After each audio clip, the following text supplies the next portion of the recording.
আসসালামু আলাইকুম দর্শক ভারতের প্রধান বিচারপতি DY চন্দ্রচূড় কিভাবে শেখ হাসিনাকে চরমভাবে অপমান করলেন এই আলোচনায় আমি আসব।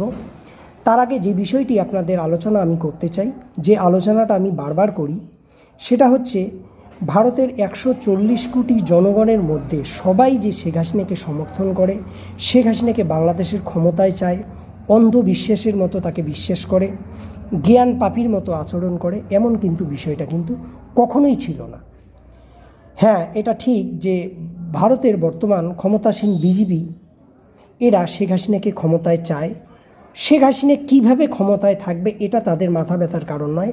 সেখানে গণতন্ত্র লঙ্ঘিত হলো নাকি মানবাধিকার লঙ্ঘিত হলো নাকি আয়নাঘরে মানুষকে নির্মমভাবে অত্যাচার করা হলো, এটা তাদের আলোচনার বিষয় নয়, তাদের জানারও বিষয় নয়।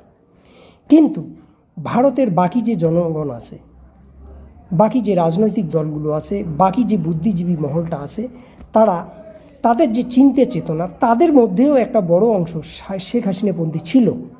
তারা হয়তো বাংলাদেশের খবর রাখতো না বা রাখারও চেষ্টা করতো না, কিন্তু 5ই আগস্টের পর বাংলাদেশে যে ঘটনাটা ঘটে গেল, বাংলাদেশে যে গণবিপ্লব ঘটলো, এটার পর বাংলাদেশিদের নিয়ে ভারতের বিশিষ্ট জনেরা, বিভিন্ন রাজনৈতিক দল, বুদ্ধিজীবী, বড় বড় রাজনৈতিক বিশ্লেষক, তারা খোঁজখবর নিয়ে যে জিনিসটা উপলব্ধি করলো যে বাংলাদেশে আদতে শেখ হাসিনা গণতন্ত্রের গটাও রাখেনি এবং চরমভাবে মানবাধিকার লঙ্ঘন করেছে।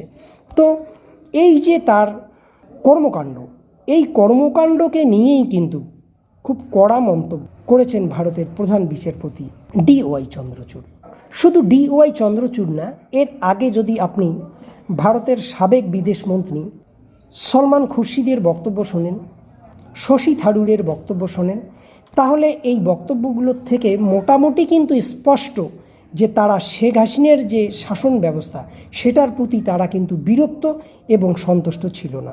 কারণ এই সলমান খুরশিদ কয়েকদিন আগে কেন্দ্রীয় সরকারকে হুঁশিয়ারি করে দিয়ে বলেছিলেন যে যেভাবে কেন্দ্রীয় সরকার জম্মু কাশ্মীরে দমনপীড়ন করছে, যেভাবে দিল্লিতে জনতার আন্দোলনকে দমনপীড়ন করার চেষ্টা করেছে, আগামী দিনে বাংলাদেশের মতো অবস্থা ভারতেও হতে পারে।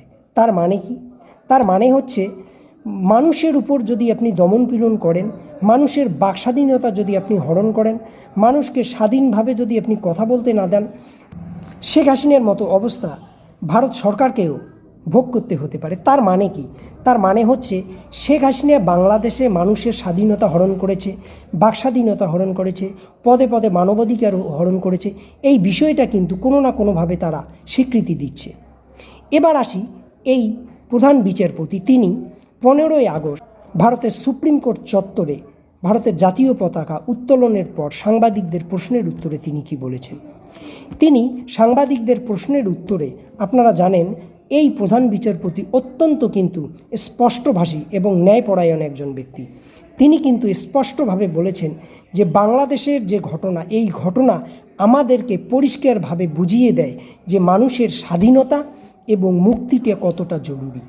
অর্থাৎ এটার মধ্য দিয়ে তিনি বলতে চাইছেন যে স্বাধীনতা এবং মুক্তি হয়তো সহজ, কিন্তু এদের অনুশীলন করা অত্যন্ত কঠিন, এবং এটার অনুশীলন এবং চর্চা যারা করতে পারবে সেই দেশেই মানুষ স্বাধীনভাবে কথা বলতে পারবে, স্বাধীনভাবে চলাফেরা করতে পারবে, মানুষের বাকস্বাধীনতা, মানুষের গণতন্ত্র কিন্তু সঠিক পথে কিন্তু চলবে।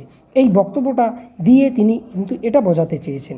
তো এই বক্তব্যের মধ্য দিয়ে তিনি এটাও স্বীকৃতি দিচ্ছেন যে বাংলাদেশে যেটা হয়েছে, শেখ হাসিনার আমলে যেটা হয়েছে, সেটা হচ্ছে বাংলাদেশের জনগণের যে স্বাধীনতা সেটাকে হরণ করা হয়েছে, পদে পদে মানবাধিকারকে হরণ করা হয়েছে। হয়তো বাংলাদেশি শেখ হাসিনার পন্থী যারা, তারা হয়তো বলবে যে বাংলাদেশে তো একটা সংবিধান আছে, বাংলাদেশে তো স্বাধীনতার কথা বলা আছে, বাংলাদেশে তো মানুষের বাক স্বাধীনতার কথা বলা আছে, তাহলে ভারতের প্রধান বিচারপতি কেন এরকম বিরূপ মন্তব্য করবেন? কিন্তু বিচারপতি কিন্তু এখানে পরিষ্কারভাবে বলেছেন যে মুক্তি এবং স্বাধীনতা লাভ সহজ, কিন্তু এগুলোর মূল্যায়ন করা, এগুলোকে ব্যবহারিক জীবনে প্রয়োগ করা, এটাই কিন্তু সবচেয়ে কঠিন, এবং এটা যারা করতে পারবে সেখানেই কিন্তু শান্তি শৃঙ্খলা বজায় থাকবে।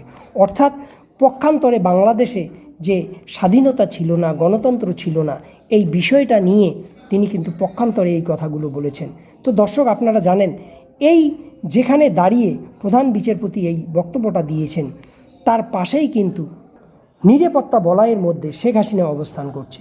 আপনারা জানেন শেখ হাসিনা দেশ ত্যাগের পর দিল্লিতে বর্তমান অবস্থান করছে। তো দর্শক, এই কথাগুলোর মধ্য দিয়ে, এই চিন্তা ভাবনাগুলোর মধ্য দিয়ে বাংলাদেশের শেখ হাসিনাকে নিয়ে ভারতীয়দের মধ্যে যে একটি আবেগ কাজ করতো, একটি অন্ধবিশ্বাস কাজ করতো, এটা দিনের পর দিন কেটে যাচ্ছে। এটা অত্যন্ত বাংলাদেশের দ্বিতীয় স্বাধীনতার জন্য এটা অত্যন্ত গুরুত্বপূর্ণ। এবং এটা যতটা ভারতীয়রা বুঝতে পারবে, ভারতের বিশিষ্ট জনেরা যতটা বুঝতে পারবে, ততটা ভারত এবং বাংলাদেশের সম্পর্ক আগামী দিনে সুমসৃণ হবে বলে আমি আশা করি। তো দর্শক, ভালো থাকুন, সুস্থ থাকুন। আল্লাহ হাফেজ।